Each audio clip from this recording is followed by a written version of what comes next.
Good morning. Sometimes the same word can have both a commonly used definition that expresses a morally good concept and a commonly used definition that expresses a morally evil concept. Such is the case with the words religion and faith. I'm saying this to give you all a little bit of a warning. When I use the words religion and faith in this sermon, it'll be in a negative way. But that doesn't mean that there are not positive definitions of religion and faith as well. Religion will be used in a negative way because most religions teach falsehoods as truth. Faith will be used in a negative way because many problems arise from basing beliefs on faith rather than reason. But I'll give you all an out. When you hear the word religion, if you want to, you can mentally replace it with the phrase, most religions. And when you hear the word faith, you can mentally replace it with the phrase, blind faith. Now let's get to the heart of the sermon. An ethical system is a group of related beliefs about how to determine what actions are good and what actions are evil. Good actions are actions that should be done and should be encouraged, and evil actions are actions that should not be done and should be discouraged. There are two major types of ethical systems, religious and secular. A religious ethical system is based on a religion, and a religion is a system of beliefs that is based on faith. What is faith? Well, here is one definition. Faith is one's ability to believe something although it is not proven to be true.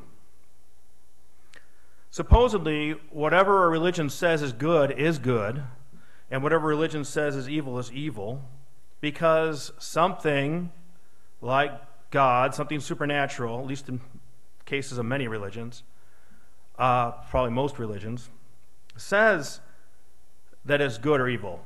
Most religions teach that they were given by God or something like God to humanity, so they must be perfect. Well, let's talk a little bit about God here. I'm going to dare to try to define God, to have a working definition. And I'm going to say that God is the person or persons who purposely created the universe. Tell me if this needs to be fixed. Okay.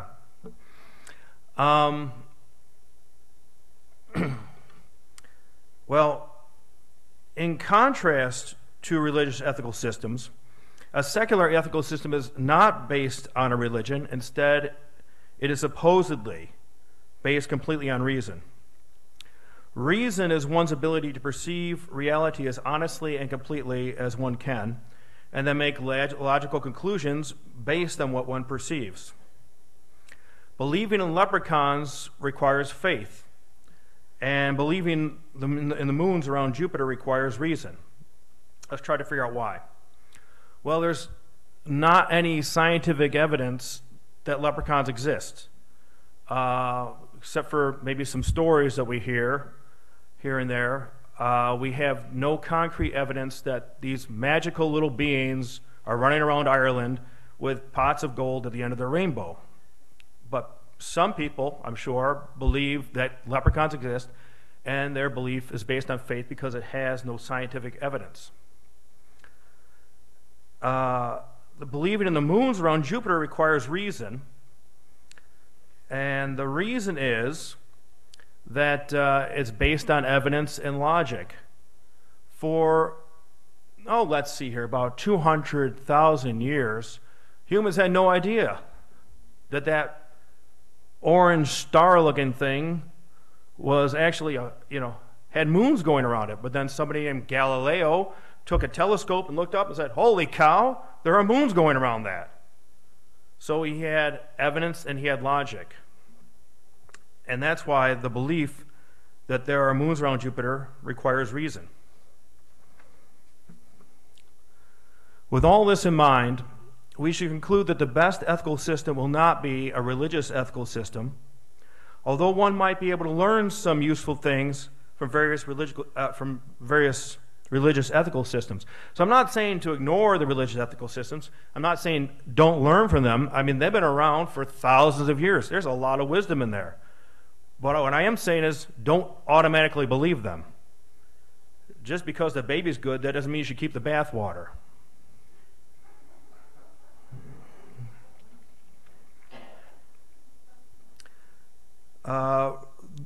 One reason why is that reason is better than faith. Reason helps people understand and deal with reality. Faith does the opposite. Anyone can claim to be God. Anyone can claim to be a spokesperson for God. But where is the evidence? As Carl Sagan taught, extraordinary claims require extraordinary evidence. If somebody comes up to me and says, "Hi, I'm God, believe everything I say," I'll say, "Give me a really impressive miracle right now." "What, you can't do it?" "Hard to believe." "I don't believe you." And if somebody says to me, "Hey, that guy this book talks about, that was God," or "that guy this book records, that was a prophet," I'll say, "Okay, well, show me the miracle." "Well, I can't because it happened thousands of years ago." I'm under no obligation to believe that person. In fact, reason compels me to disbelieve that person until that person gives me extraordinary evidence. Reason also helps people to change their beliefs for the better. Faith does the opposite. And here's an example that comes from, let's just say, common Christianity and common Islam. Simply speaking, Christianity teaches that it's okay to drink alcohol in moderation. And simply speaking, Islam teaches it's not okay to drink any alcohol, at least this side of paradise. When you get to paradise, hopefully you get that river of wine, etc. Now, if as a very devout and faith-based Christian, nothing's going to change his mind that it's okay to drink a little bit of alcohol. And there's a very devout and faith-based Muslim, nothing's going to change his mind that you should never drink alcohol this side of death. So no matter how much they talk, no matter how many facts and how much logic they use, they will never come to an agreement. But the opposite is true of secular ethicists. When secular ethicists talk about an issue, they're open to facts, they're open to logic, they're open to changing their mind. And they often do. I mean, I actually get excited when I learn I'm wrong. I think, "Oh, I'm wrong, cool." I get closer to the truth. I get a better belief system because I get to change. There are two main types of secular ethical systems. This is kind of cool, I think. Consequentialist ethical systems and deontological ethical systems. Consequentialist ethical systems assert that the consequences of one's actions are the ultimate basis for any judgment about the good or evil of those actions. So we look at the consequences to figure out what's good or evil. I'm going to mention four consequentialist ethical systems just to give you an idea about what they might be like. State consequentialism, utilitarianism, ethical egoism, and ethical altruism. State consequentialism says whatever is good for one's nation is good, and whatever is bad for one's nation is evil. So the individual doesn't matter. It's kind of like Nazi Germany. If you sacrifice your life for your nation and your nation benefits, awesome. Utilitarianism teaches that whatever maximizes the happiness of the greatest number of creatures, especially humans, is good, and whatever does not is evil. And I should say, simply speaking, because there are different types of utilitarianism. I'm only going to talk about the type that makes the most sense to me in order to save time. Ethical egoism. That teaches whatever is good for oneself is good, and it doesn't matter how it affects anybody else. So as long as you make yourself happy, awesome. And if you hurt everybody else in the process, that can be okay. The opposite of ethical egoism is ethical altruism, and that teaches that whatever's best for everyone else is good. Who cares about the self? Sorry to throw so much terminology at you, but I'll try to make it quick and painless. Deontological ethical systems assert that the action itself, not the consequence of the action, is the ultimate basis for any judgment about the good or evil of that action. You may have heard of Immanuel Kant, K-A-N-T. Well, Kantian ethics asserts that one should always do one's duty regardless of the consequences of one's action. For example, because I want all humans not to lie, steal, and murder, I should never lie, steal, and murder. I should always follow these rules. Do not lie, do not steal, do not murder, regardless of the circumstance. Doesn't matter. It's the rule that's important and not the consequence. I also made up a name for a type of deontological ethical system. I'm going to call it natural ethics. If you Google natural ethics, you'll find something, but it won't be what I'm talking about. I had to come up with a name for this idea. Natural ethics asserts that whatever nature tells us to do is good, and whatever action violates nature's command is evil. And I'm using the word tells and commands in a very loose way, in a very metaphorical way. Nature obviously does not talk English to us, but we can observe nature and learn from it. We can try to imitate it. If we do that, I think we're practicing natural ethics. What is nature? Nature is the universe and the way that the universe works. Thus, nature includes all galaxies, stars, planets, creatures in the universe, plus the laws of physics. Let's take a deep breath for a moment and recap what I presented so far. That was a lot. Okay. The best ethical system is a secular ethical system based on reason and not a religious ethical system based on faith. And we have 6 ethical systems to choose from. 4 of them are consequentialist and 2 of them are deontological. How are we to pick from these 6 choices? In other words, how can we be reasonably certain which one of the six secular ethical systems that I mentioned is the best system? The answer is that we need to affirm some important truths. These truths work like lights on an airport runway and will guide the airplane of our ethical questioning to the desired spot. The following are 5 such helpful truths. Truth number 1. Simply speaking, all sentient creatures want to maximize their happiness. Therefore, they want to maximize their pleasure and minimize their suffering. Realizing this should help us figure out what's the best ethical system. Truth number 2. All humans should be treated as if they have equal worth. I've got 4 reasons for this, but I'll just cut it down to 1 for the sake of the sermon here. The reason I'm going to give is that all humans are equally human. All humans are like $1 bills. Imagine a bunch of $1 bills. They're all $1 and they're all worth $1 because they're equally $1 bills. Likewise, all humans have equal intrinsic worth. Truth number 3. Because of truth number 1 and truth number 2, we should always obey the golden rule.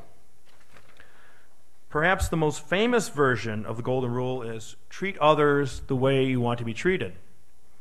What this means is do to others as you want them to do to you, and do not do to others what you do not want them to do to you.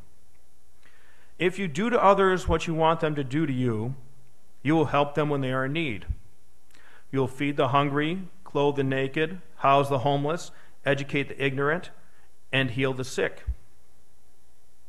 And if you do not do to others what you do not want them to do to you, you will not maliciously lie to them, steal from them, unfairly betray them, or murder them.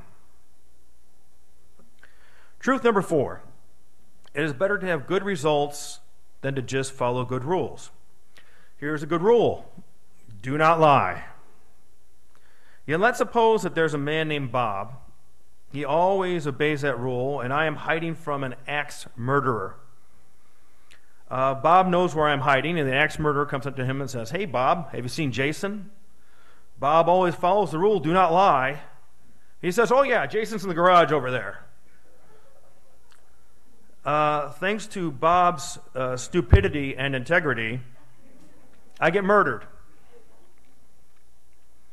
Now let's suppose there's another man. This man's name is John, and John knows and usually obeys the rule, do not lie, but sometimes he disobeys it. And he disobeys it when he's pretty certain that just doing so will maximize the happiness of the greatest number of humans. The axe murderer goes up to John and says, do you know where Jason is hiding? John says, no. The axe murderer moves on, and thanks to John's intelligence and kindness, I stay alive and unharmed. The moral intent of an action is very important. That means, what's the intention of what we're doing. But the moral result of an action is even more important. I would rather have John lie and justly help me than have Bob tell the truth and unjustly hurt me. Truth number 5. Each individual should be more concerned about what helps his or her species than what helps other species. For me, this was I would say, a great insight to help me build my moral thinking, because a lot of times in life we have to make choices. Who are we going to help? Are we going to help that human or that raccoon? I don't know. Hopefully we can find a good middle ground, but not always. Well, each individual creature is programmed to do whatever he, she, or it needs to do to ensure the survival of his, her, or its genes. Humans should focus on the happiness of dogs most. Dogs should focus on the happiness of dogs. Sorry, I messed up. All right. Okay, because we have been programmed by something like God and or, what do you call that thing? Evolution through natural selection. We're part of a game here. There are certain things we're supposed to be doing, at least based on our programming. And with this thought in mind, humans should focus on the happiness of humans most. Dogs should focus on the happiness of dogs most. Frogs should focus on the happiness of frogs most. Fish should focus on the happiness of fish most, etc. With those 5 truths adequately articulated, we can now give a broad answer to the question, what is the best ethical system? The best ethical system is the one that maximizes the greatest amount of happiness for the greatest amount of creatures, especially humans, treats all humans as if they have equal worth, follows the golden rule, and focuses on good results more than following good rules. Is that ethical system consequentialism? State consequentialism, utilitarianism, ethical egoism, ethical altruism, Kantian ethics, or natural ethics? Until my next sermon, I will just encourage you to figure out the answer by yourself. The answer is very important, though. The more virtuous our beliefs, the more virtuous our thoughts and actions. For the sake of ourselves and everyone else, let us always strive to learn and live what is good. Thank you for your time and attention.